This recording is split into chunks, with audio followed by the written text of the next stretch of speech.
नमस्कार दोस्तों, आप कहानी सुन रहे हैं अहंकार उपन्यास भाग 5। अहंकार अध्याय 5। पापनाशी ने एक नौक पर बैठकर, जो सिरापियन के धर्माश्रम के लिए खाद्य पदार्थ लिए जा रही थी, अपनी यात्रा समाप्त की और निज स्थान को लौट आया। जब वह किश्ती पर से उतरा तो उसके शिष्य उसके स्वागत के लिए नदी तट पर आ पहुंचे और खुशियां मनाने लगे। किसी ने आकाश की ओर हाथ उठाए, किसी ने धरती पर सिर झुकाकर गुरु के चरणों को स्पर्श किया। उन्हें पहले ही से अपने गुरु के कृत कार्य का आत्मज्ञान हो गया था। योगियों को किसी गुप्त और अज्ञात रीति से अपने धर्म की विजय और गौरव के समाचार मिल जाते थे और इतनी जल्द कि लोगों को आश्चर्य होता था। यह समाचार भी समस्त धर्माश्रमों में, जो उस प्रांत में स्थित थे, आंधी के वेग के समान फैल गया। जब पापनाशी बलुवे मार्ग पर चला तो उसके शिष्य उसके पीछे पीछे ईश्वर कीर्तन करते हुए चले। फ्लेवियन उस संस्था का सबसे वृद्ध सदस्य था। वह धर्मोन्मत्त होकर उच्च स्वर से यह गीत गाने लगा। आज का शुभ दिन है कि हमारे पूज्य पिता ने फिर हमें गोद में लिया। वह धर्म का सेहरा बांधे हुए आए हैं, जिसने हमारा गौरव बढ़ा दिया है, क्योंकि पिता का धर्म ही संतान का यथार्थ धन है। हमारे पिता की सुकीर्ति की ज्योति से हमारी कुटियों में प्रकाश फैल गया है। हमारे पिता पापनाशी प्रभु मसीह के लिए नई एक दुल्हन लाए हैं। अपने अलौकिक तेज और सिद्धि से उन्होंने एक काली भेड़ को, जो अंधेरी घाटियों में मारी मारी फिरती थी, उजली भेड़ बना दिया है। इस भांति ईसाई धर्म की ध्वजा फहराते हुए वह फिर हमारे ऊपर हाथ रखने के लिए लौट आए हैं। उन मधुमक्खियों की भांति, जो अपने छत्तों से उड़ जाती हैं और फिर जंगलों से फूलों की मधु सुधा लिए हुए लौटती हैं। न्यूबिया के मेष की भांति, जो अपने ही ऊन का बोझ नहीं उठा सकता। हम आज के दिन आनंदोत्सव मनाए, अपने भोजन में तेल को चुपड़कर। जब वह लोग पापनाशी की कुटी के द्वार पर आए तो सब के सब घुटने टेक कर बैठ गए और बोले, पूज्य पिता, हमें आशीर्वाद दीजिए और हमें अपनी रोटियों को चुपड़ने के लिए थोड़ा सा तेल प्रदान कीजिए कि हम आपके कुशलतापूर्वक लौट आने पर आनंद मनाएं। मूर्ख पॉल अकेला चुपचाप खड़ा रहा। उसने न घाट ही पर आनंद प्रकट किया था और न इस समय जमीन पर गिरा। वह पापनाशी को पहचानता ही न था और सबसे पूछता था, यह कौन आदमी है, लेकिन कोई उसकी ओर ध्यान नहीं देता था, क्योंकि सभी जानते थे कि यद्यपि ये सिद्धि प्राप्त है, पर है ज्ञान शून्य। पापनाशी जब अपनी कुटी में सावधान होकर बैठा तो विचार करने लगा, अंत में मैं अपने आनंद और शांति के उद्दिष्ट स्थान पर पहुंच गया। मैं अपने संतोष के सुरक्षित गढ़ में प्रविष्ट हो गया। लेकिन यह क्या बात है कि यह तिनकों का झोपड़ा, जो मुझे इतना प्रिय है, मुझे मित्र भाव से नहीं देखता और दीवारें मुझे हर्षित होकर नहीं कहती, तेरा आना मुबारक हो। मेरी अनुपस्थिति में यहाँ किसी प्रकार का अंतर होता हुआ नहीं दिख पड़ता। झोपड़ा जो का त्यों है, यही पुरानी मेज और मेरी पुरानी खाट है। वह मसालों से भरा सिर है, जिसने कितनी ही बार मेरे मन में पवित्र विचारों की प्रेरणा की है। वह पुस्तक रखी हुई है जिसके द्वारा मैंने सैकड़ों बार ईश्वर का स्वरूप देखा है। तिस पर भी यह सभी चीजें न जाने क्यों मुझे अपरिचित सी जान पड़ती हैं। इनका वह स्वरूप नहीं रहा। ऐसा प्रतीत होता है कि उनकी स्वाभाविक शोभा का अपहरण हो गया है, मानो मुझ पर उनका स्नेह ही न रहा, और मैं पहली बार ही उन्हें देख रहा हूँ। जब मैं इस मेज और इस पलंग पर, जो मैंने किसी समय अपने हाथों से बनाए थे, इस मसालों से सूखा खोपड़ी पर, इस भोजपत्र के पुलिंदों पर जिन पर ईश्वर के पवित्र वाक्य अंकित हैं, निगाह डालता हूँ, तो मुझे ऐसा ज्ञात होता है कि यह सब किसी मृत प्राणी की वस्तुएं हैं। इनसे इतना घनिष्ठ संबंध होने पर भी, इनसे रात दिन का संग रहने पर भी मैं अब इन्हें पहचान नहीं सकता। यह सब चीजें जो कि त्यों हैं, इनमें जरा भी परिवर्तन नहीं हुआ। अतः मुझ में ही परिवर्तन हो गया है। मैं जो पहले था वह अब नहीं रहा। मैं कोई और ही प्राणी हूँ। मैं ही मृत आत्मा हूँ। हे भगवान, यह क्या रहस्य है? मुझ में से कौन सी वस्तु लुप्त हो गई है? मुझ में अब क्या शेष रह गया है? मैं कौन हूँ? और सबसे बड़ी आशंका की यह बात थी कि मन को बार बार इस शंका की निर्मूलता का विश्वास दिलाने पर भी उसे ऐसा भाषित होता था कि उसकी कुटी बहुत तंग हो गई। यद्यपि धार्मिक भाव से उसे इस स्थान को अनंत समझना चाहिए था, क्योंकि अनंत का भाग भी अनंत ही होता है, क्योंकि यहीं बैठकर वह ईश्वर की अनंतता में विलीन हो जाता था। उसने इस शंका के दमनार्थ धरती पर सिर रखकर ईश्वर की प्रार्थना की और इससे उसका चित्त शांत हुआ। उसे प्रार्थना करते हुए 1 घंटा भी न हुआ होगा कि थायस की छाया उसकी आंखों के सामने से निकल गई। उसने ईश्वर को धन्यवाद देकर कहा, प्रभु मसीह, तेरी ही कृपा से मुझे उसके दर्शन हुए। यह तेरी ही असीम दया और अनुग्रह है। मैं इसे स्वीकार करता हूँ। तू उस प्राणी को मेरे सम्मुख भेजकर, जिस मैंने तेरी भेंट किया है, मुझे संतुष्ट, प्रसन्न और आश्वस्त करना चाहता है। तू उसे मेरी आंखों के सामने प्रस्तुत करता है, क्योंकि अब उसकी मुस्कान निःशस्त्र, उसका सौंदर्य निष्कलंक और उसके हाव भाव उद्देश्यहीन हो गए हैं। मेरे दयालु पतित पावन प्रभु, तू मुझे प्रसन्न करने के लिए उसे मेरे सम्मुख उसी शुद्ध और परिमार्जित स्वरूप में लाता है जो मैंने तेरी इच्छाओं के अनुकूल उसे दिया है। जैसे एक मित्र प्रसन्न होकर दूसरे मित्र को उसके दिए हुए सुंदर उपहार की याद दिलाता है। इस कारण मैं इस स्त्री को देखकर आनंदित होता हूँ, क्योंकि तू ही इसका प्रेषक है। तू इस बात को नहीं भूलता कि मैंने उसे तेरे चरणों पर समर्पित किया है। उससे तुझे आनंद प्राप्त होता है, इसलिए उसे अपनी सेवा में रख और अपने सिवाय किसी अन्य प्राणी को उसके सौंदर्य से मुग्ध न होने दे। उसे रात भर नींद नहीं आई और थायस को उसने उससे भी स्पष्ट रूप से देखा जैसे परियों के कौज में देखा था। उसने इन शब्दों में अपनी आत्मस्तुति की, मैंने जो कुछ किया है, ईश्वर ही के निमित्त किया है। लेकिन इस आश्वासन और प्रार्थना पर भी उसका हृदय विकल था। उसने आह भरकर कहा, मेरी आत्मा, तू क्यों इतनी शोकासक्त है और क्यों मुझे यह यातना दे रही है? अब भी उसके चित्त की उद्विग्नता शांत न हुई। 3 दिन तक वह ऐसे महान शोक और दुख की अवस्था में पड़ा रहा जो एकांतरवासी योगियों की दुस्सह परीक्षाओं का पूर्व लक्षण है। थायस की सूरत आठों पहर उसकी आंखों के आगे फिरा करती। वह इसे अपनी आंखों के सामने से हटाना भी न चाहता था, क्योंकि अब तक वह समझता था कि यह मेरे ऊपर ईश्वर की विशेष कृपा है और वास्तव में यह एक योगिनी की मूर्ति है। लेकिन एक दिन प्रभात की सुषुप्तावस्था में उसने थायस को स्वप्न में देखा। उसके केशों पर पुष्पों का मुकुट विराज रहा था और उसका माधुर्य ही भयावह ज्ञात होता था, मानो बर्फ के कुंड से निकला हो। उसकी आंखें भय की निंद्रा से भारी हो रही थी कि उसे अपने मुख पर गर्म गर्म सांसों के चलने का अनुभव हुआ। एक छोटा सा गीदड़ उसकी चारपाई की पट्टी पर दोनों अगले पैर रखे हाँफ हाँफ कर अपनी दुर्गंधयुक्त सांसें उसके मुख पर छोड़ रहा था और उसे दांत निकाल निकाल कर दिखा रहा था। पापनाशी को अत्यंत विस्मय हुआ। उसे ऐसा जान पड़ा जैसे उसके पैरों के नीचे की जमीन धंस गई और वास्तव में वह पतित हो गया था। कुछ देर तक तो उसमें विचार करने की शक्ति ही न रही और जब वह फिर सचेत भी हुआ तो ध्यान और विचार से उसकी अशांति और भी बढ़ गई। उसने सोचा, इन दो बातों में से एक बात है, या तो यह स्वप्न की भांति ईश्वर का प्रेरित किया हुआ था और शुभ स्वप्न था, और यह मेरी स्वाभाविक दुर्बुद्धि है जिसने उसे यह भयंकर रूप दे दिया है, जैसे गंदे प्याले में अंगूर का रस खट्टा हो जाता है। मैंने अपने अज्ञानवश ईश्वरीय आदेश को ईश्वरीय तिरस्कार का रूप दे दिया और इस गीदड़ रूपी शैतान ने मेरी शंकान्वित दशा से लाभ उठाया, अथवा इस स्वप्न का प्रेरक ईश्वर नहीं, पिशाच था। ऐसी दशा में यह शंका होती है कि पहले के स्वप्नों को देवकृत समझने में मेरी भ्रांति थी।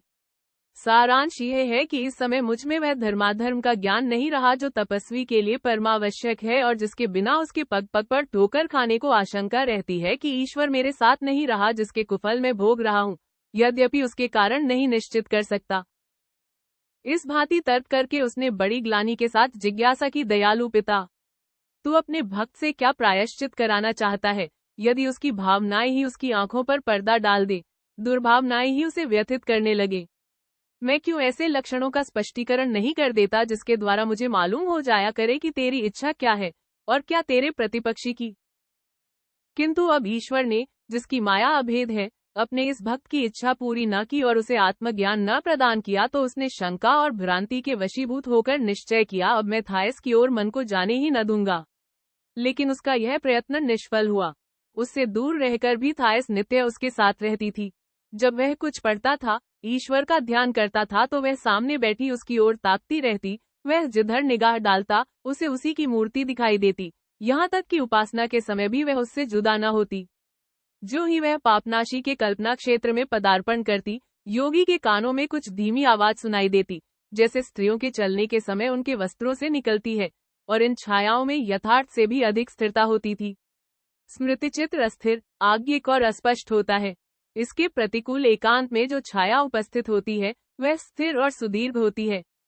वह अपनी अंतिम पुष्पमाला गूंधे, वही सुनहरे काम के वस्त्र धारण किए जो उसने इस्कंद्रिया में कोटा के प्रतिभोज के अवसर पर पहने थे। कभी महीन वस्त्र पहने, परियों के कुंज में बैठी हुई, कभी मोटा कुर्ता पहने, विरक्त और आध्यात्मिक आनंद से विकसित, कभी शोक में डूबी हुई आंखें, मृत्यु की भयंकर आशंकाओं से डबबाई हुई, अपना आवरणहीन हृदय स्थल खोले, जिस पर आहत हृदय से रक्तधारा प्रवाहित होकर जम गई थी। इन छाया मूर्तियों में उसे जिस बात का सबसे अधिक खेद और विस्मय होता था, वह यह थी कि वह पुष्पमालाएं, वह सुंदर वस्त्र, वह महीन चादरें, वह जरी के काम की कुर्तियां जो उसने जला डाली थी, फिर जैसे लौट आई। उसे अब यह विदित होता था कि इन वस्तुओं में कोई अविनाशी आत्मा है, और उसने अंतर्वेदना से विकल होकर कहा, कैसी विपत्ति है कि थायस के असंख्य पापों की असंख्य आत्माएं यूं मुझ पर आक्रमण कर रही हैं। जब उसने पीछे की ओर देखा तो उसे ज्ञात हुआ कि थायस खड़ी है, और इससे उसकी अशांति और भी बढ़ गई। असह्य आत्मवेदना होने लगी, लेकिन चूंकि इन सब शंकाओं और दुष्कल्पनाओं में भी उसकी छाया और मन दोनों ही पवित्र थे, इसलिए उसे ईश्वर पर विश्वास था। अतः वह इन करुण शब्दों में अनुनय विनय करता था, भगवान तेरी मुझ पर यह कृपा क्यों? यदि मैं उसकी खोज में विधर्मियों के बीच गया तो तेरे लिए, अपने लिए नहीं। क्या यह अन्याय नहीं है कि मुझे उन कर्मों का दंड दिया जाए जो मैंने तेरा माहात्म्य बढ़ाने के निमित्त किए हैं?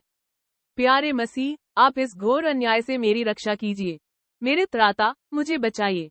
देव मुझ पर जो विजय प्राप्त न कर सकी, वह विजय कीर्ति उसकी छाया को न प्रदान कीजिए। मैं जानता हूँ कि मैं इस समय महासंकटों में पड़ा हुआ हूँ। मेरा जीवन इतना शंका में कभी न था। मैं जानता हूँ और अनुभव करता हूँ कि स्वप्न में प्रत्यक्ष से अधिक शक्ति है, और यह कोई आश्चर्य की बात नहीं, क्योंकि स्वयं आत्मिक वस्तु होने के कारण भौतिक वस्तुओं से उच्चतर है। स्वप्न वास्तव में वस्तुओं की आत्मा है। प्लेटो यद्यपि मूर्तिवादी था, तथापि उसने विचारों के अस्तित्व को स्वीकार किया है। भगवान नरपिशाचों के उस भोज में जहाँ तू मेरे साथ था, मैंने मनुष्यों को वह पाप मलिन अवश्य थे, किंतु कोई उन्हें विचार और बुद्धि से रहित नहीं कह सकता। इस बात पर सहमत होते सुना कि योगियों को एकांत, ध्यान और परम आनंद की अवस्थाओं में प्रत्यक्ष वस्तुएं दिखाई देती हैं।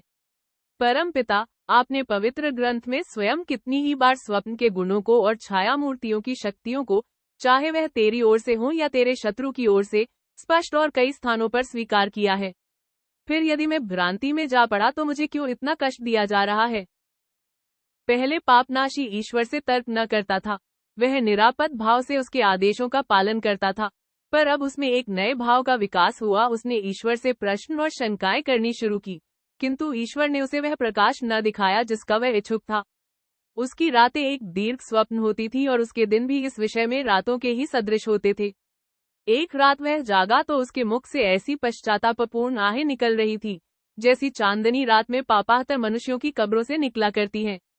थायस आ पहुंची थी और उसके जख्मी पैरों से खून निकल रहा था, किंतु पापनाशी रोने लगा कि वह धीरे से उसकी चारपाई पर आकर लेट गई। अब कोई संदेह न रहा, सारी शंकाएं निवृत्त हो गईं। थायस की छाया वासनायुक्त थी। उसके मन में घृणा की एक लहर उठी। वह अपनी अपवित्र शैया से झपटकर नीचे कूद पड़ा और अपना मुंह दोनों हाथों से छिपा लिया कि सूर्य का प्रकाश न पड़ने पाए। दिन की घड़ियां गुजरती जाती थी, किंतु उसकी लज्जा और ग्लानि शांत न होती थी।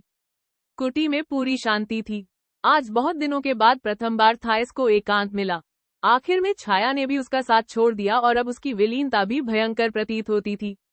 इस स्वप्न को विस्मृत करने के लिए, इस विचार से उसके मन को हटाने के लिए अब कोई अवलंब, कोई साधन, कोई सहारा नहीं था। उसने अपने को धिक्कारा, मैंने क्यों उसे भगा न दिया? मैंने अपने को उसके घृणित आलिंगन और तापमय करों से क्यों न छुड़ा लिया?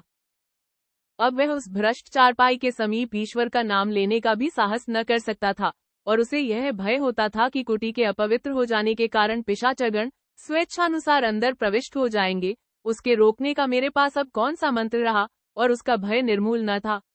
वह सातों गीदड़ जो कभी उसकी चौखट के भीतर न आ सके थे, अब कतार बांधकर आए और भीतर आकर उसके पलंग के नीचे छिप गए। संध्या प्रार्थना के समय एक और 8वां गीदड़ भी आया, जिसकी दुर्गंध असह्य थी। दूसरे दिन 9वां गीदड़ भी उनमें आ मिला, और उनकी संख्या बढ़ते बढ़ते 30 से 60 और 60 से 80 तक पहुंच गई। जैसे जैसे उनकी संख्या बढ़ती थी, उनका आकार छोटा होता जाता था, यहाँ तक कि वह चूहों के बराबर हो गए, और सारी कुटी में फैल गए पलंग, मेज, तिपाई, फर्श एक भी उनसे खाली न बचा। उनमें से एक मेज पर कूद गया और उसके तकिए पर चारों पैर रखकर पापनाशी के मुख की ओर जलती हुई आंखों से देखने लगा। नित्य नए गीदड़ आने लगे। अपने स्वप्न के भीषण पाप का प्रायश्चित करने और भ्रष्ट विचारों से बचने के लिए पापनाशी ने निश्चय किया कि अपनी कुटी से निकल जाऊं, जो अब पाप का बसेरा बन गई है, और मरुभूमि में दूर जाकर कठिन से कठिन तपस्याएं करूं, ऐसी ऐसी सिद्धियों में रत हो जाऊं जो किसी ने सुनी भी ना हो, परोपकार और उद्धार के पथ पर और भी उत्साह से चलूं। लेकिन इस निश्चय को कार्य रूप में लाने से पहले वह संत पालम के पास उससे परामर्श करने गया। उसने पालम को अपने बगीचे में पौधों को सींचते हुए पाया। संध्या हो गई थी। नील नदी की नीली धारा ऊंचे पर्वतों के दामन में बह रही थी। वह सात्विक हृदय वृद्ध साधु धीरे धीरे चल रहा था कि कहीं वह कबूतर चौंक कर उड़ न जाए जो उसके कंधे पर आ बैठा है। पापनाशी को देखकर उसने कहा, भाई पापनाशी को नमस्कार करता हूँ। देखो परमपिता कितना दयालु है। वह मेरे पास अपने रचे हुए पशुओं को भेजता है कि मैं उनके साथ उनका कीर्तिगान करूं और हवा में उड़ने वाले पक्षियों को देखकर उसकी अनंत लीला का आनंद उठाऊं। इस कबूतर को देखो, इसकी गर्दन के बदलते हुए रंगों को देखो, क्या यह ईश्वर की सुंदर रचना नहीं है? लेकिन तुम तो मेरे पास किसी धार्मिक विषय पर बातें करने आए हो न। यह लो, मैं अपना डोल रखे देता हूँ और तुम्हारी बातें सुनने के लिए तैयार हूँ।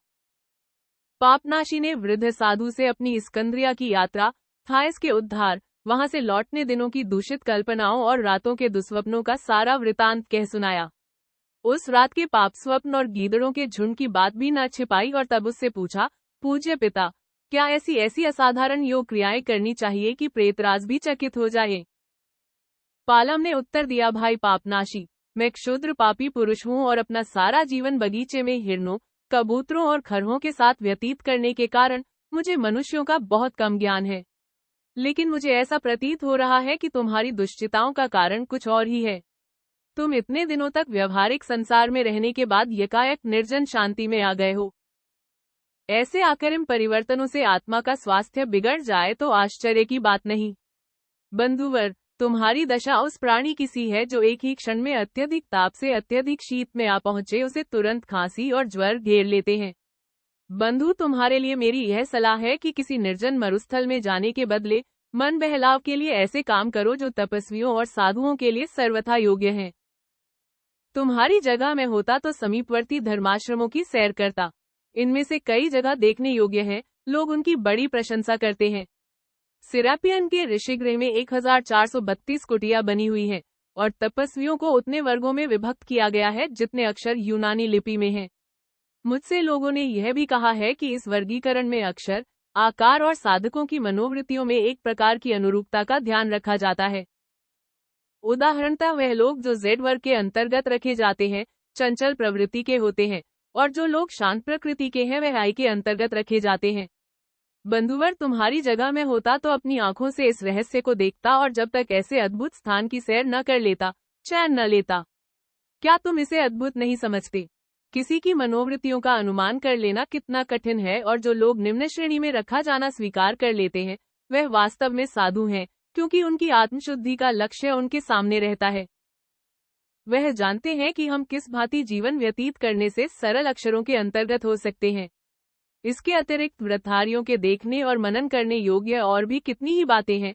मैं भिन्न भिन्न संगतों को जो नदी के तट पर फैली हुई हैं अवश्य देखता, उनके नियमों और सिद्धांतों का अवलोकन करता, एक आश्रम की नियमावली की दूसरे से तुलना करता कि उनमें क्या अंतर है, क्या दोष है, क्या गुण है। तुम जैसे धर्मात्मा पुरुष के लिए यह आलोचना सर्वथा योग्य है।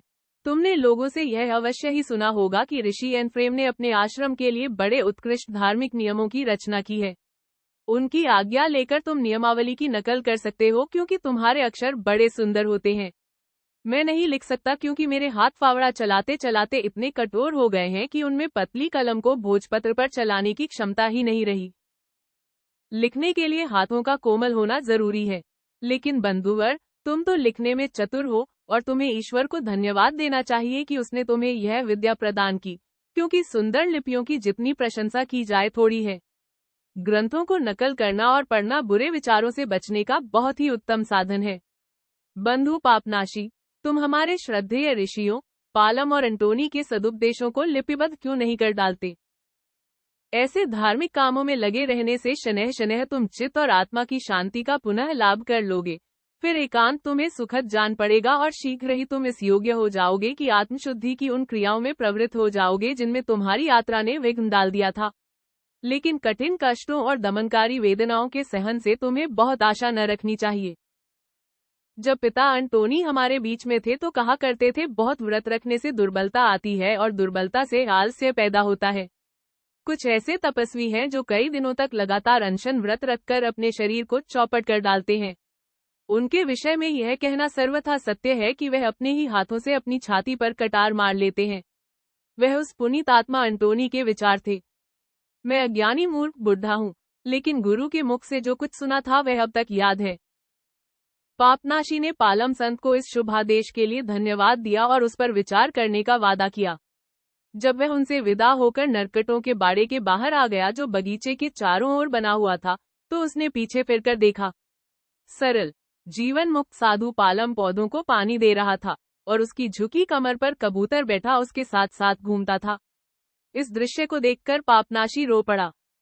अपनी कुटी में जाकर उसने एक विचित्र दृश्य देखा। ऐसा जान पड़ता था कि अगणित बालूकण किसी प्रचंड आंधी से उड़कर कुटी में फैल गए हैं। जब उसने जरा ध्यान से देखा तो प्रत्येक बालूकण यथार्थ में एक अति सूक्ष्म आकार का गीदड़ था।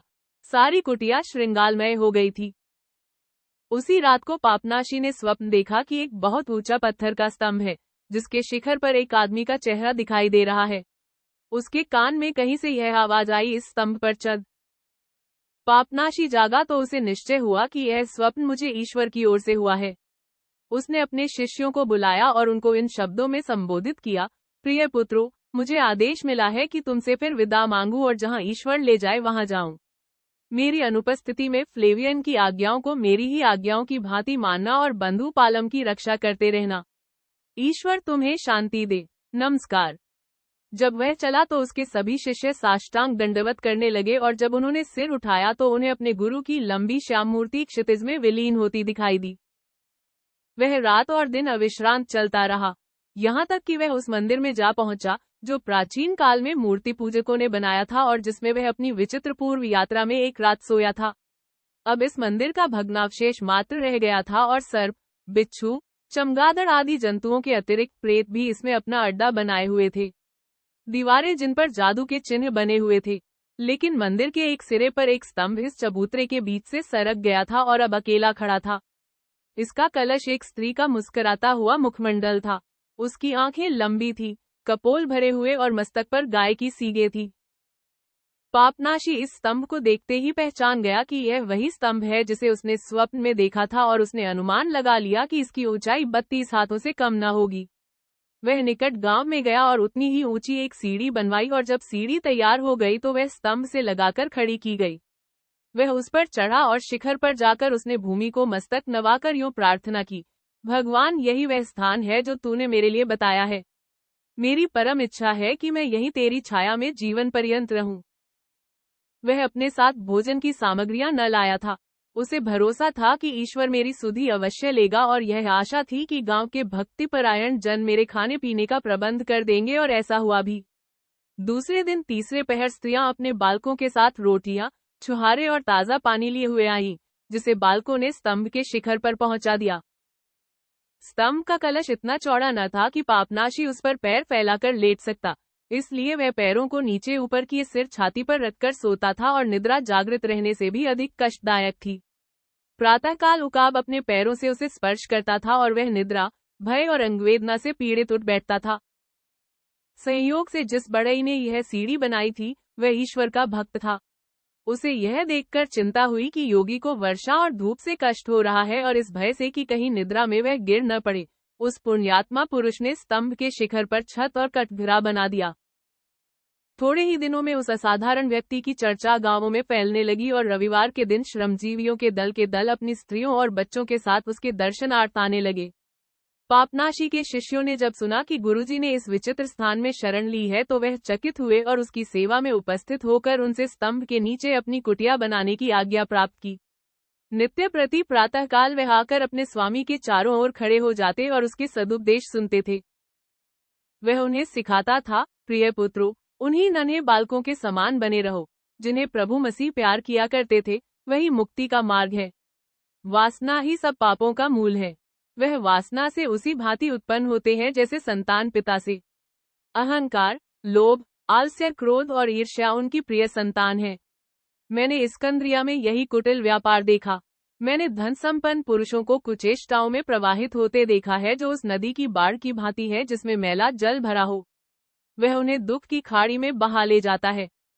एफ्राइम और सिरापियन के अधिष्ठाताओं ने इस अद्भुत तपस्या का समाचार सुना तो उसके दर्शनों से अपने नेत्रों को कृतार्थ करने की इच्छा प्रकट की। उनकी नौक के त्रिकोण पालों को दूर से नदी में आते देखकर पापनाशी के मन में अनिवार्यतः यह विचार उत्पन्न हुआ कि ईश्वर ने मुझे एकांत से भी योगियों के लिए आदर्श बना दिया है। दोनों महात्माओं ने जब उसे देखा तो उन्हें बड़ा कुतूहल हुआ और आपस में परामर्श करके उन्होंने सर्वसम्मति से ऐसी अमानुषिक तपस्या को त्याज्य ठहराया। अतएव उन्होंने पापनाशी से नीचे उतर आने का अनुरोध किया। वह बोले, यह जीवन प्रणाली परंपरागत व्यवहार के सर्वथा विरुद्ध है। धर्म सिद्धांत इसकी आज्ञा नहीं देते। लेकिन पापनाशी ने उत्तर दिया, योगी जीवन के नियमों और परंपरागत व्यवहारों की परवाह नहीं करता। योगी स्वयं असाधारण व्यक्ति होता है, इसलिए यदि उसका जीवन भी असाधारण हो तो आश्चर्य की क्या बात है। मैं ईश्वर की प्रेरणा से यहाँ चढ़ा हूँ, उसी के आदेश से उतरूंगा। नित्य प्रति धर्म के इच्छुक आकर पापनाशी के शिष्य बनते और उसके स्तंभ के नीचे अपनी कुटिया बनाते थे। उसमें से कई शिष्यों ने अपने गुरु का अनुकरण करने के लिए मंदिर के दूसरे स्तंभों पर चढ़कर तपस्या करनी शुरू की। पर जब उनके सहचरों ने उनकी निंदा की और वह स्वयं धूप और कष्ट न सह सके तो नीचे उतर आए।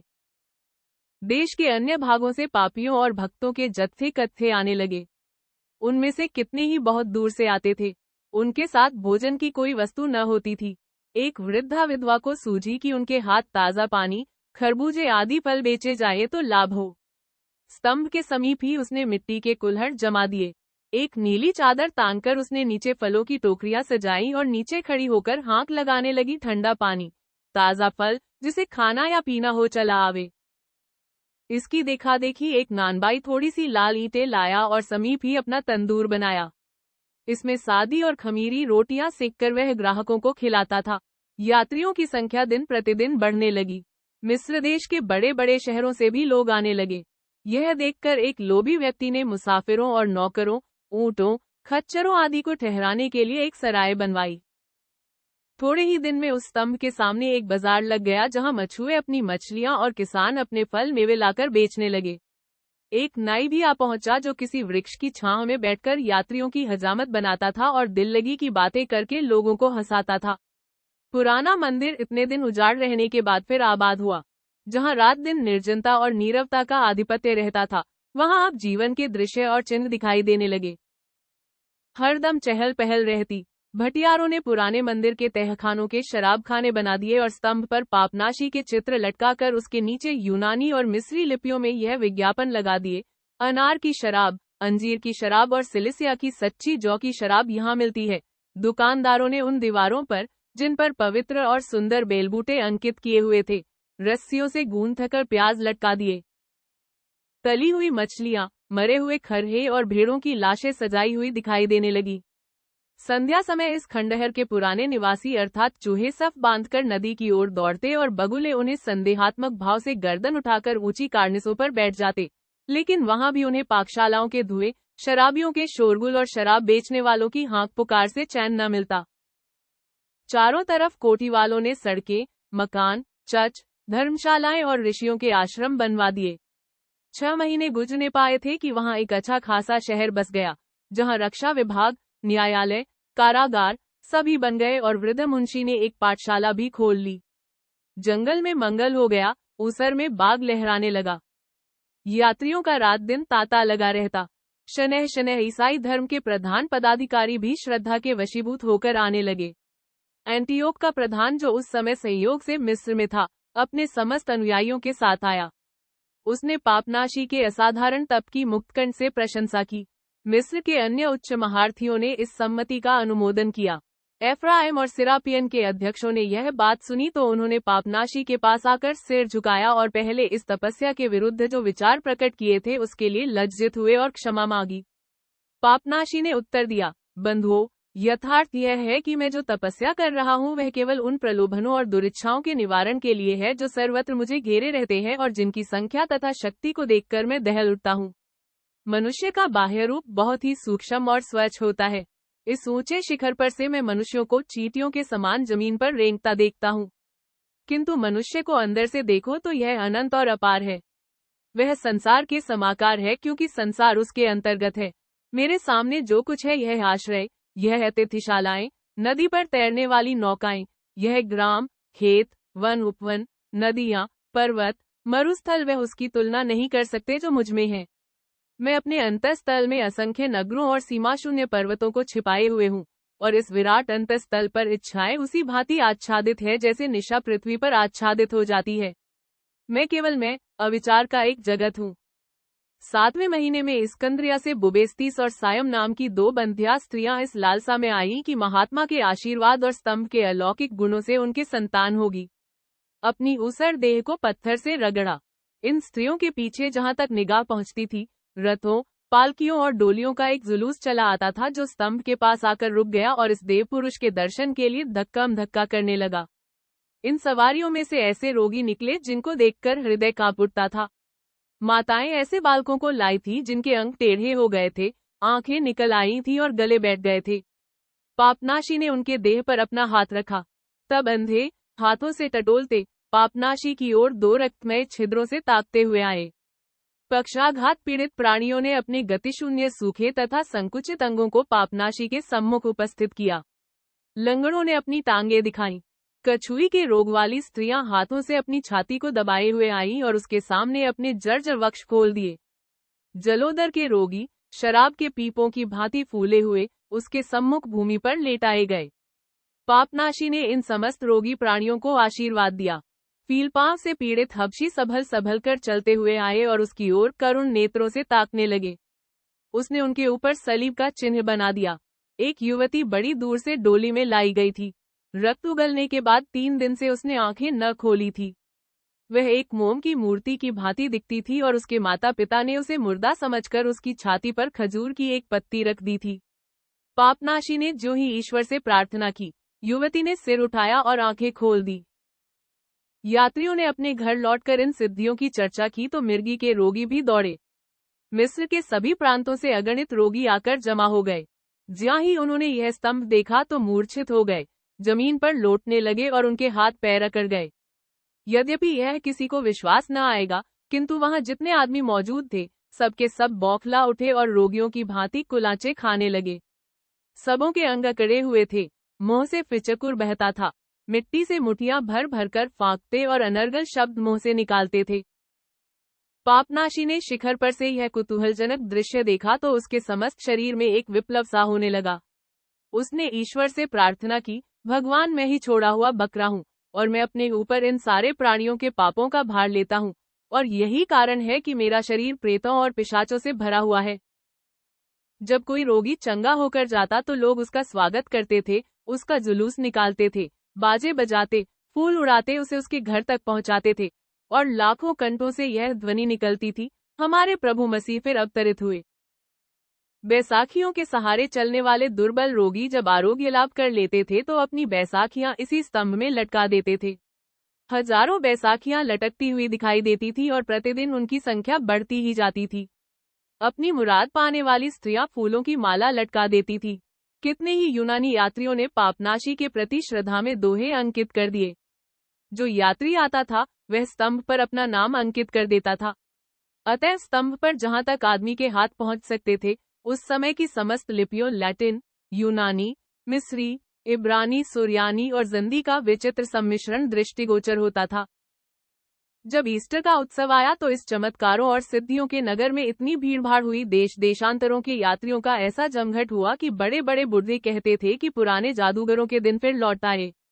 सभी प्रकार के मनुष्य नाना प्रकार के वस्त्र पहने हुए वहां नजर आते थे। मिस्र निवासियों के धारीदार कपड़े, अरबों के ढीले पाजामे, हबशियों के श्वेत जांघिए, यूनानियों के ऊंचे चोगे, रोम निवासियों के नीचे लबादे, असम जातियों के लाल सुथने और वेश्याओं की किमखाब की पेशवाजें, भांति भांति की टोपियों, मुड़ासों, कमरबंदों और जूतों, इन सभी कलेवरों की झांकियां मिल जाती थी। कहीं कोई महिला मुंह पर नकाब डाले गधे पर सवार चली जाती थी, जिसके आगे आगे हबशी खोजे मुसाफिरों को हटाने के लिए छड़ियां घुमाते, हटो बचो, रास्ता दो का शोर मचाते रहते थे। कहीं बाजीगरों के खेल होते रहते थे। बाजीगर जमीन पर एक जाजिम बिछाए रहते थे। मौन दर्शकों के सामने अद्भुत छलांगे मारता और भांति भांति के करतब दिखाता था। कभी रस्सी पर चढ़कर ताली बजाता, कभी बॉस गाड़कर उस पर चढ़ जाता और शिखर पर सिर नीचे पैर ऊपर करके खड़ा हो जाता। कहीं मदारियों के खेल थे, कहीं बंदरों के नाच, कहीं भालुओं की भद्दी नकलें। सपेरे पिटारियों में से सांप निकालकर दिखाते, हथेली पर बिच्छू दिखाते और सांप का विष उतारने वाली जड़ी बेचते थे। कितना शोर था, कितनी धूल, कितनी चमक दमक। कहीं ऊंटवान ऊंटों को पीट रहा है और जोर जोर से गालियां दे रहा है, कहीं फेरी वाले गली में एक झोली लटकाए चिल्ला चिल्लाकर कोढ़ की ताबीजें और भूत प्रेत आदि व्याधियों के मंत्र बेचते फिरते हैं, कहीं साधुगण स्वर मिलाकर बाइबल के भजन गा रहे हैं, कहीं भेड़ें मिमिया रही हैं, कहीं गधे रैंक रहे हैं, मल्लाह यात्रियों को पुकारते हैं, देर मत करो। कहीं भिन्न भिन्न प्रांतों की स्त्रियां अपने खोए हुए बालकों को पुकार रही हैं। कोई रोता है और कहीं खुशी में लोग आतिशबाजी छोड़ते हैं। इन समस्त ध्वनियों के मिलने से ऐसा शोर होता था कि कान के पर्दे फटे जाते थे और इन सबसे प्रबल ध्वनि उन हबशी लड़कों की थी जो गले फाड़कर खजूर बेचते फिरते थे और इन समस्त जनसमूह को खुले मैदान में भी सांस लेने को हवा न मयस्सर होती थी। स्त्रियों के कपड़ों की महक, हबशियों के वस्त्रों की दुर्गंध, खाना पकाने की धुएं और कपूर, लोहबान आदि की सुगंध से जो भक्तजन महात्मा पापनाशी के सम्मुख जलाते थे, समस्त वायुमंडल दूषित हो गया था। लोगों के दम घुटने लगते थे। जब रात आई तो लोगों ने अलाव जलाए, मशाले और लालटेनें जलाई गई, किंतु लाल प्रकाश की छाया और काली सूरतों के सिवा और कुछ न दिखाई देता था। मेले के एक तरफ वृद्ध पुरुष तेल की धुआंती कुप्पी जलाए पुराने जमाने की एक कहानी कह रहा था। श्रोता लोग घेरा बनाए हुए थे। बुढ़े का चेहरा धुंधले प्रकाश में चमक रहा था। वह भाव बना बनाकर कहानी कहता था और उसकी परछाई उसके प्रत्येक भाव को बड़ा चढ़ाकर दिखाती थी। श्रोतागण परछाई के विकृत अभिनय को देख देख कर खुश होते थे। यह कहानी बिट्रियू की प्रेम कथा थी। बिट्रियू ने अपने हृदय पर जादू कर दिया था और उसे छाती से निकालकर एक बबूल के वृक्ष में रखकर स्वयं वृक्ष का रूप धारण कर लिया था। कहानी पुरानी थी, श्रोताओं ने सैकड़ों ही बार इसे सुना होगा, किंतु वृद्ध की वर्णन शैली बड़ी चित्ताकर्षक थी। इसने कहानी को मजेदार बना दिया था। शराब खानों में मद के प्यासे कुर्सियों पर लेटे हुए भांति भांति के सुधारस पान कर रहे थे और बोतलें खाली करते चले जाते थे। नर्तकियां आंखों में सुरमा लगाए और पेट खोले उनके सामने नाचती और कोई धार्मिक या श्रृंगार रस का अभिनय करती थी। एकांत कमरों में युवक चौपड़ या कोई खेल खेलते थे और वृद्धजन वेश्याओं से दिल बहला रहे थे। इन समस्त दृश्यों के ऊपर वह अकेला, स्थिर, अटल स्तंभ खड़ा था। उसका गोरूपी कलश प्रकाश की छाया में मुंह फैलाए दिखाई देता था और उसके ऊपर पृथ्वी आकाश के मध्य में पापनाशी अकेला बैठा हुआ यह दृश्य देख रहा था। इतने में चांद ने नील के अंचल में से सिर निकाला, पहाड़ियां नीले प्रकाश से चमक उठी और पापनाशी को ऐसा भासित हुआ मानो थायस की मूर्ति नाचते हुए जल के प्रकाश में चमकती नीले गगन में निरालंब खड़ी है। दिन गुजरते जाते थे और पापनाशी ज्यों का त्यों स्तंभ पर आसन जमाए हुए था। वर्षा काल आया तो आकाश का जल लकड़ी की छत से टपक टपक कर उसे भिगोने लगा। इससे सर्दी खाकर उसके हाथ पांव अकड़ उठे, हिलना डोलना मुश्किल हो गया। उधर दिन को धूप की जलन और रात को ओस की शीत खाते खाते उसके शरीर की खाल फटने लगी और समस्त देह में घाव, छाले और गिल्टियां पड़ गईं।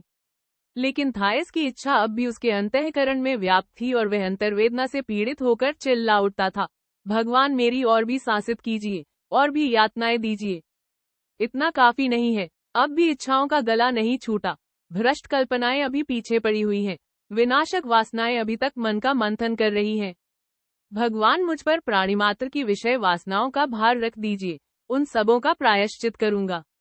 यद्यपि यह असत्य है कि एक यूनानी कुतिया ने समस्त संसार का भार अपने ऊपर ले लिया था, जैसा मैंने किसी समय एक मिथ्यावादी मनुष्य को कहते सुना था, लेकिन उस कथा में कुछ आशय अवश्य छिपा हुआ है जिसकी सच्चाई अब मेरी समझ में आ रही है, क्योंकि इसमें कोई संदेह नहीं है कि जनता के पाप धर्मात्माओं की आत्माओं में प्रविष्ट होते हैं और वह इस भांति विलीन हो जाते हैं, मानो कुएं में गिर पड़े हों। यही कारण है कि पुण्यात्माओं के मन में जितना मल भरा रहता है, उतना पापियों के मन में कदापि नहीं रहता। इसलिए भगवान मैं तुझे धन्यवाद देता हूँ कि तूने मुझे संसार का मलकुंड बना दिया है। एक दिन उस पवित्र नगर में यह खबर उड़ी और पापनाशी के कानों भी पहुंची कि एक उच्च राज्य पदाधिकारी जो इस्कंद्रिया की जल सेना का अध्यक्ष था, शीघ्र ही उस शहर की सैर करने आ रहा है, नहीं बल्कि रवाना हो चुका है। यह समाचार सत्य था। वयोवृद्ध कोटा, जो उस साल नील सागर की नदियों और जलमार्गों का निरीक्षण कर रहा था, कई बार इस महात्मा और इस नगर को देखने की इच्छा प्रकट कर चुका था। इस नगर का नाम पापनाशी के नाम पर ही पाप मोचन रखा गया था। एक दिन प्रभात काल इस पवित्र भूमि के निवासियों ने देखा कि नील नदी श्वेत पालों से आच्छन्न हो गई है। कोटा एक सुनहरी नौक पर, जिस पर बैंगनी रंग के पाल लगे हुए थे, अपनी समस्त नाविक शक्ति के आगे आगे निशान उड़ाता चला आता है। घाट पर पहुंचकर वह उतर पड़ा और अपने मंत्री तथा अपने वैद्य एरिस्टियस के साथ नगर की तरफ चला। मंत्री के हाथ में नदी के मानचित्र आदि थे और वैद्य से कोटा स्वयं बातें कर रहा था। वृद्धावस्था में उसे वैद्यराज की बातों में आनंद मिलता था। कोटा के पीछे सहस्रों मनुष्यों का जुलूस चला और जलतट पर सैनिकों की वर्दियां और राज्य कर्मचारियों के चोगे ही चोगे दिखाई देने लगे। इन चोगों में चौड़ी बैंगनी रंग की गांठ लगी थी, जो रोम की व्यवस्थापक सभा के सदस्यों का सम्मान चिन्ह थी। कोटा उस पवित्र स्तंभ के समीप रुक गया और महात्मा पापनाशी को ध्यान से देखने लगा। गर्मी के कारण अपने चोगे के दामन से मुंह का पसीना वह पोंछता था। वह स्वभाव से विचित्र अनुभवों का प्रेमी था और अपनी जलयात्राओं में उसने कितनी ही अद्भुत बातें देखी थी। वह उन्हें स्मरण रखना चाहता था। उसकी इच्छा थी कि अपना वर्तमान इतिहास ग्रंथ समाप्त करने के बाद अपनी समस्त यात्राओं का वृत्तांत लिखे और जो जो अनोखी बातें देखी हैं, उसका उल्लेख करे। यह दृश्य देखकर उसे बहुत दिलचस्पी हुई। उसने खास कर कहा, विचित्र बात है, और यह पुरुष मेरा मेहमान था। मैं अपने यात्रा वृत्तांत में वह अवश्य लिखूंगा। हाँ, गत वर्ष इस पुरुष ने मेरे यहाँ दावत खाई थी और उसके एक ही दिन बाद एक वेश्या को लेकर भाग गया था। फिर अपने मंत्री से बोला, पुत्र, मेरे पत्रों पर इसका उल्लेख कर दो। इस स्तंभ की लंबाई चौड़ाई भी दर्ज कर देना। देखना, शिखर पर जो गाय की मूर्ति बनी हुई है, उसे न भूलना। तब फिर अपना मुंह पोंछकर बोला, मुझसे विश्वस्त प्राणियों ने कहा है कि इस योगी ने साल भर से एक क्षण के लिए भी नीचे कदम नहीं रखा। क्यों एरिस्टियस, यह संभव है? कोई पुरुष पूरे साल भर तक आकाश में लटका रह सकता है? एरिस्टियस ने उत्तर दिया, किसी अस्वस्थ या उन्मत्त प्राणी के लिए जो बात संभव है, वह स्वस्थ प्राणी के लिए, जिसे कोई शारीरिक या मानसिक विकार न हो, असंभव है। आपको शायद यह बात न मालूम होगी कि कतिपय शारीरिक और मानसिक विकारों से इतनी अद्भुत शक्ति आ जाती है जो तंदुरुस्त आदमियों में कभी नहीं आ सकती। क्योंकि यथार्थ में अच्छा स्वास्थ्य या बुरा स्वास्थ्य स्वयं कोई वस्तु नहीं है। वह शरीर के अंग प्रत्यंग की भिन्न भिन्न दशाओं का नामात्र है। रोगों के निदान से मैंने यह बात सिद्ध की है कि वह भी जीवन की आवश्यक अवस्थाएं हैं। मैं बड़े प्रेम से उनकी मीमांसा करता हूँ, इसलिए कि उन पर विजय प्राप्त कर सकूं। उनमें से कई बीमारियां प्रशंसनीय हैं और उनमें बहिर्विकार के रूप में अद्भुत आरोग्यवर्धक शक्ति छिपी रहती है। उदाहरणतः कभी कभी शारीरिक विकारों से बुद्धिशक्तियां प्रखर हो जाती हैं, बड़े वेग से उनका विकास होने लगता है। आप सिरोन को तो जानते हैं। जब वह बालक था तो वह तुतलाकर बोलता था और मंदबुद्धि था, लेकिन जब एक सीढ़ी पर से गिर जाने के कारण उसकी कपाल क्रिया हो गई तो वह उच्च श्रेणी का वकील निकला, जैसा कि आप स्वयं देख रहे हैं। इस योगी का कोई गुप्त अंग अवश्य ही विकृत हो गया है। इनके अतिरिक्त इस अवस्था में जीवन व्यतीत करना इतनी असाधारण बात नहीं है जितनी आप समझ रहे हैं। आपको भारतवर्ष के योगियों की याद है। वहाँ के योगीगण इस भांति बहुत दिनों तक निश्चल रह सकते हैं, 1-2 वर्ष नहीं, बल्कि 20, 30, 40 वर्षों तक, कभी कभी इससे भी अधिक। यहाँ तक कि मैंने तो सुना है कि वह निर्जन निराहार 100 वर्षों तक समाधिस्थ रहते हैं। कोटा ने कहा, ईश्वर की सौगंध से कहता हूँ, मुझे यह दशा अत्यंत कुतूहलजनक मालूम हो रही है। यह निराले प्रकार का पागलपन है। मैं इसकी प्रशंसा नहीं कर सकता, क्योंकि मनुष्य का जन्म चलने और काम करने के निमित्त हुआ है और उद्योगहीनता साम्राज्य के प्रति अक्षम्य अत्याचार है। मुझे ऐसे किसी धर्म का ज्ञान नहीं है जो ऐसी आपत्तिजनक क्रियाओं का आदेश करता हो। संभव है एशियाई संप्रदायों में इसकी व्यवस्था हो। जब मैं शाम, सीरिया का सूबेदार था, तो मैंने हेरा नगर के द्वार पर ऊंचा चबूतरा बना हुआ देखा। एक आदमी साल में 2 बार उस पर चढ़ता था और वहां 7 दिनों तक चुपचाप बैठा रहता था। अहंकार उपन्यास भाग 5 कहानी समाप्त हुई। आपको यह कहानी कैसी लगी कमेंट बॉक्स में लिखकर जरूर बताएं। धन्यवाद।